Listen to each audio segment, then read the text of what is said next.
ఇప్పుడే country delight యాప్ని download చేసుకోండి. Download the country delight app now.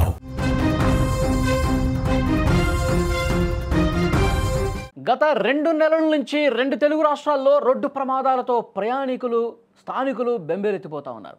ఏపీలో కర్నూలు, తెలంగాణలో చేవెళ్ల రోడ్డు ప్రమాద దృశ్యాలు నేటికి కలవరపెడుతూ ఉన్నాయి. తాజాగా నెల్లూరు జిల్లాలో మరో ఘోర రోడ్డు ప్రమాదం జరిగింది. నెల్లూరు జిల్లాలోని ఎన్టీఆర్ నగర్ వద్ద జాతీయ రహదారిపై చేపల లోడుతో వెళ్తున్న కంటైనర్ లారీ బీభత్సం సృష్టించింది. వేగంగా దూసుకొచ్చిన టాటా ఏస్ వాహనం 3 బైకులు ఢీకొట్టి ఆపై చెట్టును కూడా ఢీకొట్టి నిలిచిపోయింది. ఈ ప్రమాదంలో 3 స్పాట్లోనే చనిపోయినట్టుగా తెలుస్తోంది. ఈ ప్రమాదంలో పలువురు తీవ్రంగా గాయపడ్డట్టు సమాచారం వస్తోంది. ఈ ఘటనకు సంబంధించిన వివరాలు అందిన వెంటనే పోలీసులు అక్కడికి చేరుకుని గాయపడ్డ వారిని స్థానిక ఆసుపత్రికి తరలించి చికిత్స అందిస్తున్నారు. ప్రమాద అనంతర దృశ్యాలు మీరు స్క్రీన్ మీద చూస్తున్నారు. వెహికల్స్ మీద ఒక్కసారిగా దూసుకుపోవడంతో మొత్తం కూడా చెల్లాచెదురుగా పడిపోయిన పరిస్థితుంది. 3 స్పాట్లోనే ఈ యాక్సిడెంట్లో ప్రాణాలు కోల్పోయారు. కొంతమంది గాయపడ్డ పరిస్థితుంది. ఏ వెహికల్స్ మీద అయితే ఆ లారీ దూసుకుంటూ పోయిందో ఆ వెహికల్స్ పూర్తిగా పనికిరాకుండా పోయాయి. వెంటనే అది దూసుకుంటూ వచ్చి ఒక చెట్టును ఢీకొట్టి ఆ కాలువ పక్కన నిలిచిపోయినటువంటి పరిస్థితుంది. ఇది జరిగిన వెంటనే ఈ ప్రమాదం జరిగినటువంటి ప్రాంతంలో వాహనాలు అసలు యాక్చువల్గా చాలా నెమ్మదిగా వెళ్లాల్సినటువంటి పరిస్థితి ఉంటుంది. అక్కడ ఇండికేషన్స్ కూడా ఉన్నాయి, అక్కడ స్పీడ్ బ్రేకర్లు ఉన్నాయి. కానీ వాటిని ఏమాత్రం కూడా పట్టించుకోకుండా చెన్నై నుంచి కోల్కతా వైపు వెళ్తున్నటువంటి ఈ లారీ చాలా వేగంగా దూసుకొచ్చి అక్కడ ఉన్నటువంటి ద్విచక్ర వాహనాలని మనుషుల మీదకు దూసుకెళ్ళిపోయింది. రోడ్డు పక్కన చిన్న చిన్న వ్యాపారాలు చేసుకుంటూ ఉన్నారు, వాళ్ళ మీదకు కూడా వెళ్ళింది.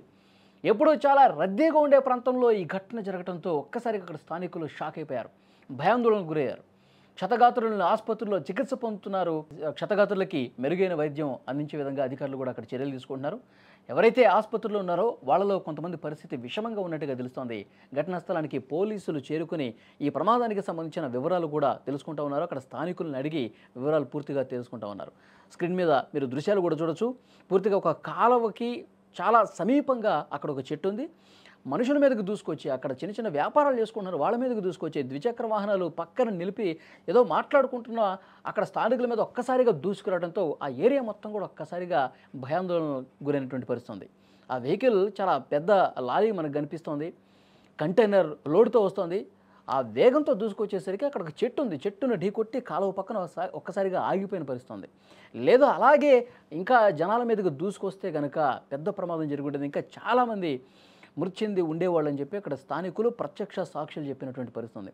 ఈ ప్రమాదానికి గల కారణం ఏంటి? బ్రేక్స్ ఏమైనా ఫెయిల్ అయ్యాయా, లేకపోతే అతి వేగం నిర్లక్ష్యంగా డ్రైవ్ చేయడం వల్ల జరిగిందా, ఏమన్నా మద్యం మత్తులో ఉన్నాడా? ఇవన్నీ కూడా ఇన్వెస్టిగేట్ చేస్తూ ఉన్నారు పోలీసులు. అక్కడ స్థానికుల్ని క్వశ్చన్ చేస్తూ ఉన్నారు. అసలు ప్రత్యక్ష సాక్షులు కూడా కొంతమంది చెప్తా ఉన్నారు. తీవ్ర గాయాలతో కొంతమంది రోడ్ల మీద పడిపోయినటువంటి పరిస్థితి ఉంది. వాళ్ళందరినీ హుటాహుటిన అక్కడ కొంతమంది ఈ ప్రత్యక్ష సాక్షులు ఎవరైతే ఉన్నారో చూసిన వాళ్ళు రోడ్ల మీద అక్కడ ఉన్నటువంటి స్థానికులు వెంటనే అంబులెన్స్కి ఫోన్ చేశారు, పోలీసులకు ఫోన్ చేశారు. వచ్చిన తర్వాత వాళ్ళందరినీ కూడా అంబులెన్స్లో ఆసుపత్రికి తరలించినటువంటి పరిస్థితి ఉంది. ఈ ఘటనకు సంబంధించి పూర్తిగా ఇన్వెస్టిగేట్ చేస్తూ ఉన్నారు. తప్పు అసలు ఎక్కడ జరిగింది, లారీ డ్రైవర్ ప్రస్తుతం అదుపులోనే ఉన్నాడు. అన్ని కోణాల్లో కూడా ఈ ప్రమాదానికి సంబంధించి దర్యాప్తు జరుగుతోంది.